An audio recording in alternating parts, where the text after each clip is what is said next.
Opisyal nang idineklara ng United States National Oceanic and Atmospheric Administration o NOAA na nagsimula na ang El Nino matapos tumaas ng husto ang temperatura ng dagat sa gitna at silangang bahagi ng Pacific Ocean. Ayon sa mga forecast model, posibleng mauwi ito sa Super El Nino na maaring maibilang sa pinakamatitinding na itala mula pa noong 1950. Ang El Nino ay isang natural weather pattern na nagdudulot ng pag-init ng karagatan sa Pacific. Kapag nangyari ito, nababago ang karaniwang takbo ng panahon sa maraming bahagi ng mundo.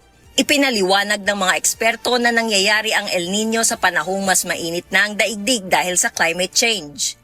Kaya mas matindi ang posibleng epekto nito kumpara sa mga nakaraang taon.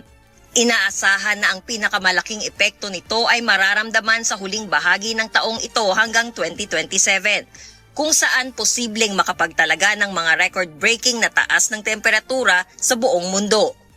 Sa South America, maaaring magdulot ito ng malalakas na pag-ulan at pagbaha sa mga bahagi ng Peru at Ecuador. Samantala, tumataas naman ang panganib ng matinding tagtuyot at mga forest fire sa Australia, Indonesia at ilang bahagi ng South America na maaaring makaapekto sa produksyon ng pagkain at supply ng mga agricultural product.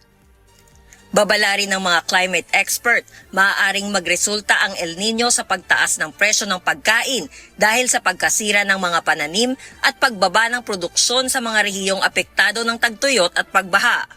Bagamat hindi pa tiyak kung gaano katindi ang magiging epekto nito sa bawat bansa, nagbabala ang mga siyentipiko na dapat nang maghanda ang mga pamahalaan at komunidad para sa mga posibleng epekto nito sa agrikultura, tubig, kalusugan at ekonomiya.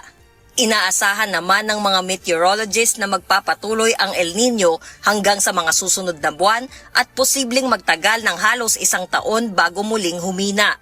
Jihan Tamasunas, humahataw sa balita.